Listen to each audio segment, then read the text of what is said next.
Welcome to Sage Audio. Today let's cover making a mix sound 3D. But first, if you have a mix that you need to have mastered, send it to us to receive a free mastered sample of it with the link in the description.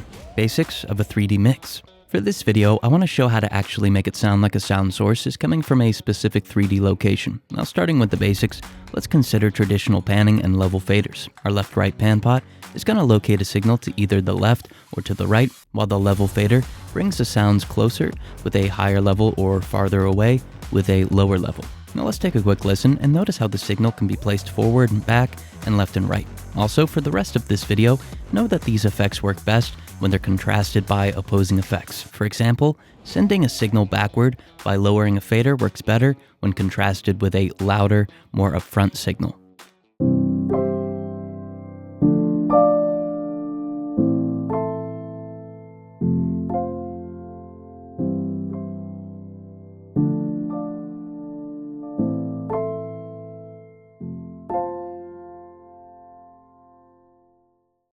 Psychoacoustic, left and right. If we want a more realistic left-right placement, we can combine delay and EQ. With the stereo sampled delay, we can delay the right channel to place the signal toward the left and vice versa.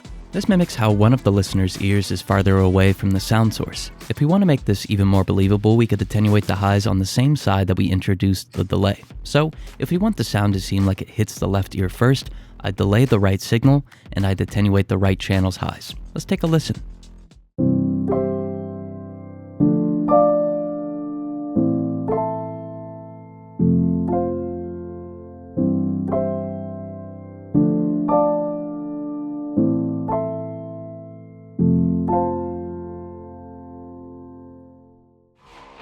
If you're enjoying the video, hit the like button and subscribe if you haven't already. It's free and it helps us bring you more videos. Mid-side and 3D mixing. Mid-side can also play a helpful role with a 3D mix. Amplifying the mids makes the sound feel closer to the listener, while attenuating it makes it sound farther away. Amplifying the side expands the image into the left and right, which actually makes it sound closer as well. Attenuating the side will make the sound more centered. As we covered briefly in the last chapter, amplifying high frequencies makes a signal sound closer. So, if we want a centered and close sound, we could amplify the mid image's high frequencies. For a spread and closer sound, we could amplify the side image's high frequencies. Let's take a listen to these variations and let me know if it subtly changes the closeness of the signal, as well as if it's centered or more spread out.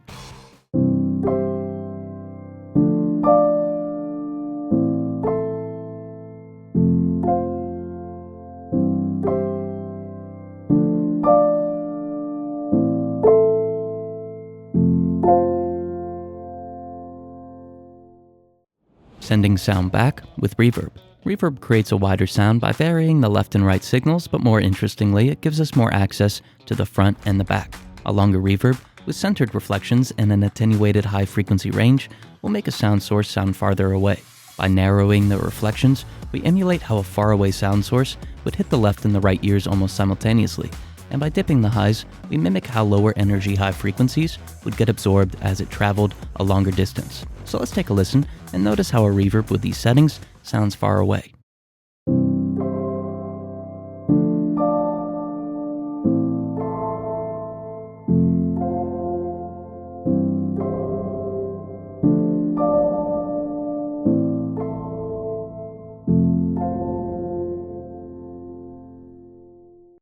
Bringing sound forward with reverb. Perhaps counterintuitively, reverb can make a signal sound closer, especially if it's used in contrast with the signal reverberated with last chapter's settings. A shorter RT60, usually 50 milliseconds to 100 milliseconds, works well, as does an accentuated high frequency range and a wider stereo spread. Basically, everything is the opposite as the last chapter. Let's take a listen to two signals, one reverberated with last chapter's settings and one with this chapter's, and notice how the contrast between the two makes their effects more apparent.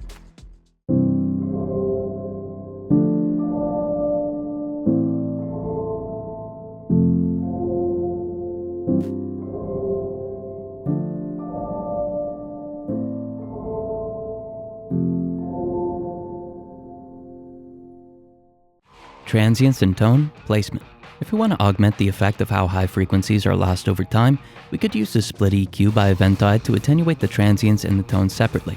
The transients will decay more aggressively than the tone, so we could attenuate the transients highs a little more. Or we could do the opposite and boost the transients highs a little more than the tone to make the sound seem closer. Let's give this a try and see if it makes a difference.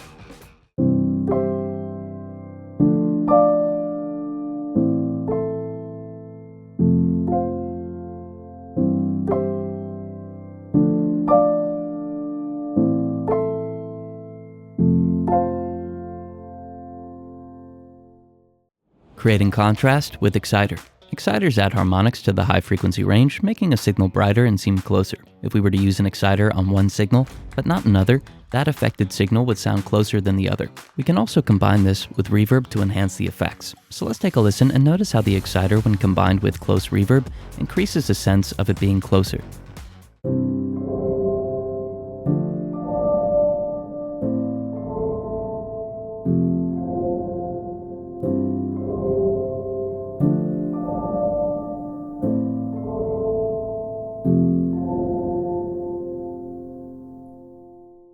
If you're enjoying the channel, use the search box to watch more of our videos. Using Logic's binaural plugin. So far we've been able to place a signal to the left and right, as well as forward and backward, but what's more challenging is placing a signal up and down. For that, we'll need to introduce binaural processing. Fortunately, there are a fair amount of free plugins that can do this. Starting with Logic's stock binaural panning, we could use the tilt function to affect the perceived elevation. Conveniently, we could also affect how far away a signal is, and if it's oriented to the left and to the right. Let's take a listen with the tilt function being introduced.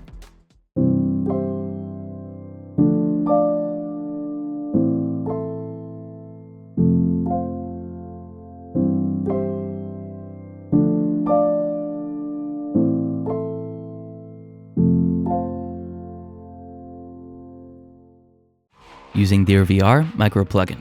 If you're not using Logic Pro, you can try this free VR micro plugin by Sennheiser to change the perceived elevation. With the azimuth function, we could change the placement between front, right, back, and left, as well as widen the source, which should also make it sound closer. Now, room reflections also give you more control. When off, the sound is closer, but we could use these various surface types and room sizes to alter the perceived depth. Let's take a listen to the plugin.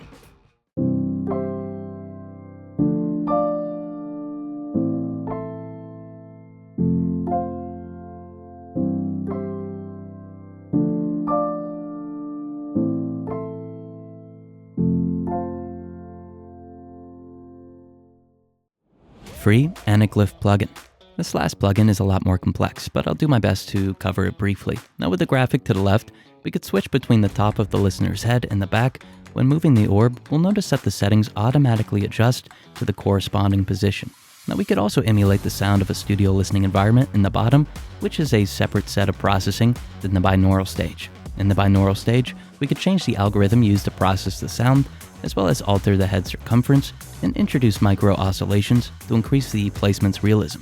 Now, there's a lot to cover here, most of which I definitely need to research more, so let's just take a listen to the plugin.